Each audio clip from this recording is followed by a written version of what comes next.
Liza had always believed life could only hit her so many times before it finally eased up. But that morning, as she stood behind the counter of the tiny cafe where she worked, wiping down the same spot over and over just to keep her hands busy, she realized life didn't care about limits. Her phone buzzed again, her father's number.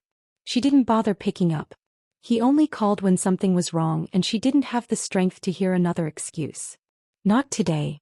The bell above the door chimed, but she didn't look up until a shadow fell across the counter. Two men in dark suits stood in front of her, too sharp and too still to be customers. One of them said her name. Not asked, said. As if he already owned it. Her heart slipped into a fast, uneven pace. Yes, she managed. Mr. Valeri would like a word. Everyone in the cafe froze. Jaden Valeri wasn't a name people said out loud. He was the kind of man who felt like a rumor until he walked into your life. Liza had never met him, never thought she would, and certainly never imagined being summoned by him. She tried to ask why, but the man simply motioned toward the door. The quiet in the cafe turned heavy, like every pair of eyes expected her to run. But she didn't. Running had never solved anything in her life. The car ride was silent. Too silent. The kind that made her aware of every breath. When they reached the building, tall, clean lines, expensive glass, she almost laughed. She didn't belong anywhere near places like this. She barely paid rent. She barely slept. She barely felt like she was holding herself together most days. But she walked inside anyway. The elevator opened into a private office that looked more like someone's personal world than a workspace. Jaden sat behind a desk, not looking at her at first, his attention on a document he held. When he finally lifted his gaze, she felt it all the way down to her bones. His eyes were steady, unreadable, like he was already measuring her. Liza Cruz, he said, her name settling heavily between them. Sit. He didn't. Why am I here? Jaden closed the file and leaned back. Your father owes me $10 million. Her breath disappeared. She waited for the punchline, the clarification, something, but he remained still. That's impossible, she whispered. My father doesn't have $10. He couldn't possibly. He borrowed under my name, Jaden said, and failed to pay it back. Her hands trembled. Her father had always made mistakes, always gambled on the wrong things, but this was beyond anything she could defend. Liza forced her voice steady. What does this have to do with me? He slid the contract across the table. Look at the collateral. She hesitated before pulling it close. The moment she read her own name, her stomach dropped. Everything inside her turned cold and sharp. No, she breathed. I never agreed to this. I didn't sign anything. I didn't even know. He listed you, Jaden said quietly. And I accepted. Her throat tightened. Accepted me for what? You're going to stay under my supervision for 30 days. If your father appears or the debt is repaid, you walk free. His voice didn't rise, didn't soften. You're not a prisoner, Liza. But you're not free to walk away from me either. Her chest tightened with anger and fear. You can't do this. I already have. She hated how calm he was. Hated how he looked at her like he already expected every reaction she was having. She pushed the contract away and shook her head. I'm not going anywhere with you. You already did, he said. And until this debt is resolved, you stay where I can find you. The firmness in his tone wasn't threatening, it was final. Like the door had already closed behind her. He stood and walked closer, slow enough to let her step back if she wanted. He didn't. Something in her refused to give him that satisfaction. You'll have access to anything you need, Jaden said. Food, clothing, space. I don't intend to treat you unfairly. Then let me go home. His jaw tightened. No. She stared at him, at the poised control he wore like a second skin, and something unsettled her. This wasn't a man who acted on impulse. He didn't speak without purpose. He didn't move without intent. Yet here he was, dragging her into a life she didn't choose. Why me? She asked finally. He didn't answer right away. His eyes softened almost imperceptibly. Because you matter in this. Why? She pressed. He only turned away. You'll understand soon. That answer scared her more than anything else. Hours later, after being shown to a room that looked like it cost more than her entire neighborhood, Liza sat on the edge of the bed replaying everything. Her father was gone. The debt was real. And Jaden Valeri, cold, controlled, unreadable, had her under his roof for reasons he wasn't willing to say. She tried to steady her breathing, but the quiet in the mansion felt too heavy. She walked toward the hallway thinking maybe a wide space would calm her nerves, but voices drifted from a room nearby. She didn't mean to eavesdrop. She didn't plan to overhear anything. But the conversation froze her in place. Jaden's right-hand man spoke first. "You know this wasn't necessary." "She needed to be here," Jaden replied. "Her father never offered her." There was a pause, one so long she could feel it. "You demanded her." Liza's pulse pounded in her ears. Jaden exhaled slowly. "I wanted her protected." "That's not why you chose her." Another silence. Heavy. Revealing. Then Jaden said quietly, "I saw her weeks before. I wasn't supposed to notice her." "I did." The man sighed. "Obsession isn't protection." "If I hadn't taken her," Jaden said, voice low, "someone else would have." Her breath caught. The truth felt like a slap to the chest. Sharp, stunning, impossible to ignore. She wasn't collateral. She wasn't payment. This wasn't about her father at all. Jaden wanted her. He orchestrated everything. Liza stepped back before either man could see her. Her hands trembled, not from fear but from the sharp mix of anger and disbelief burning through her. This wasn't a dead arrangement. It was a choice he made. His choice. And now she had to figure out what to do with the truth. And with the man whose obsession had pulled her into a world she never asked to enter. Liza woke with a heaviness in her chest she couldn't shake. Sleep had come in thin, restless pieces, each one broken by the memory of what she'd overheard. Jaden hadn't taken her because of the contract. He had taken her because he wanted her here. Wanted her.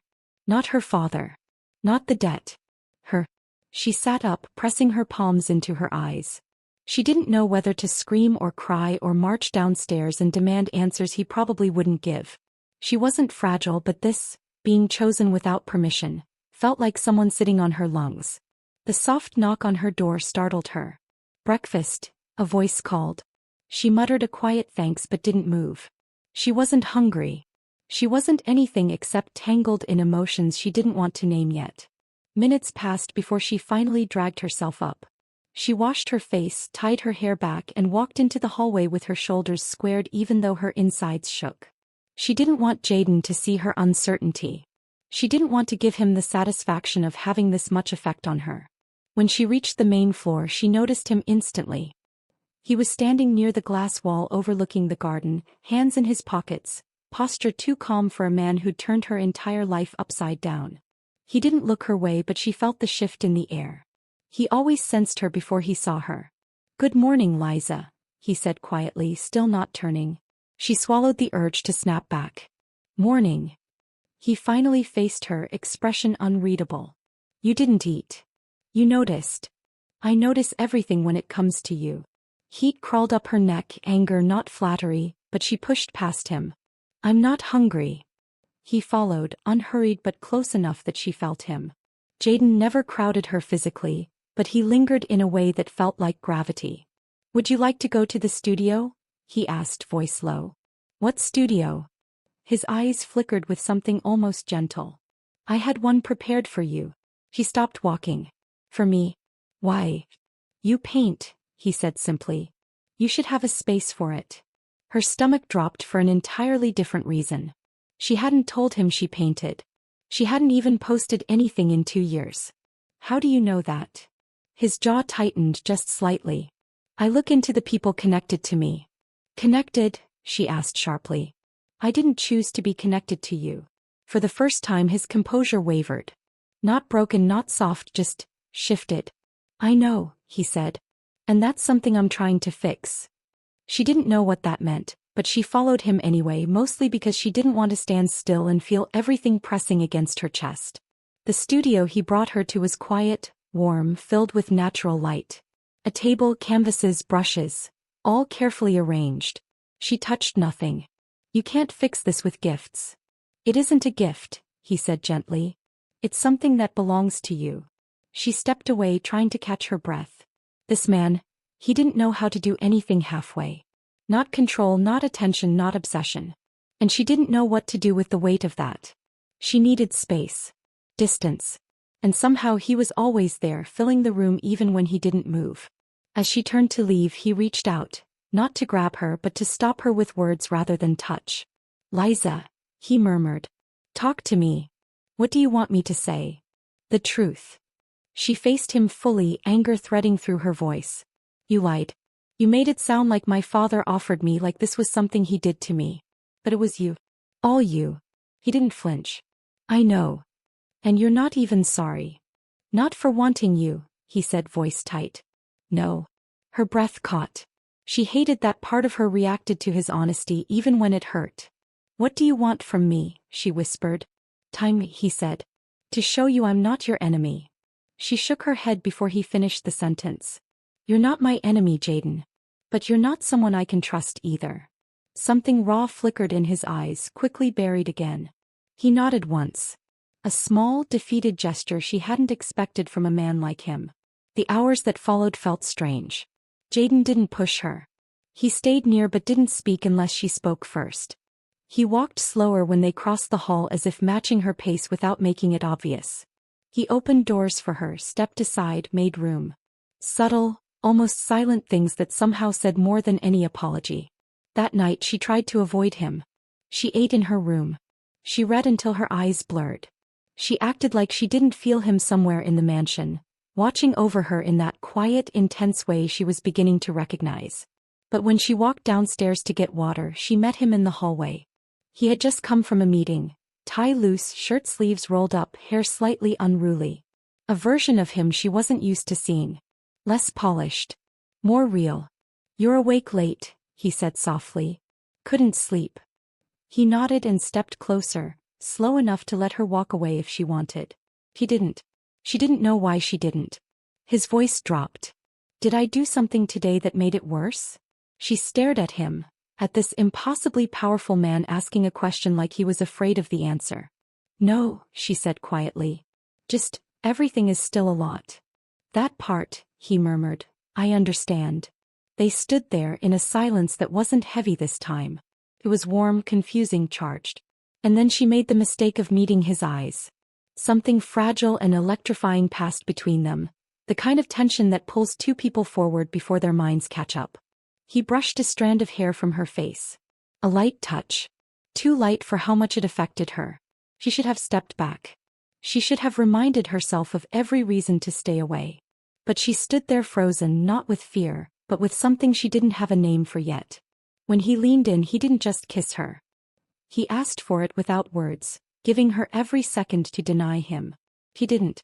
And the moment their lips met, something inside her broke open. It wasn't wild or rough.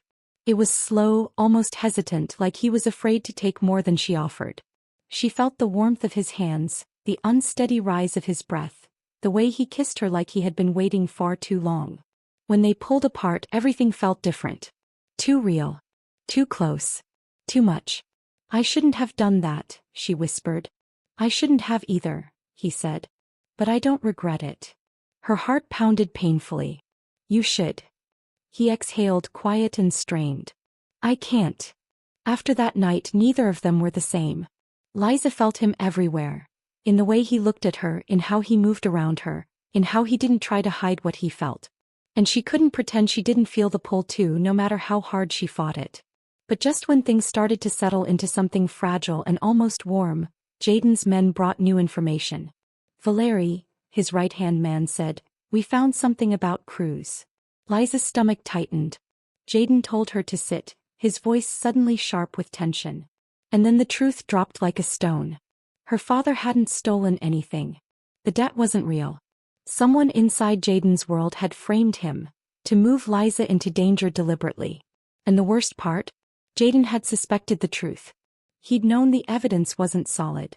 He'd taken her anyway. Her breath trembled. "You knew." His voice was a whisper. "I wanted you safe. And I wanted you here." It hurt in a way she didn't have words for. "You didn't protect me. You chose your obsession over my freedom." Jaden's face fell, not defensively, not angrily. Just broken. "I know," he whispered. "And I'm sorry for that." She stepped away from him, her chest tight, vision blurring. "I don't know if I can stay near you right now." His voice cracked with something he'd never shown. "I won't stop you from walking away, inside this house. But I will fix this." Liza turned from him with tears stinging her eyes, not from weakness but from betrayal. And as she walked away, she didn't see the way he stayed frozen where she left him, as if the only thing that could hurt him was losing her.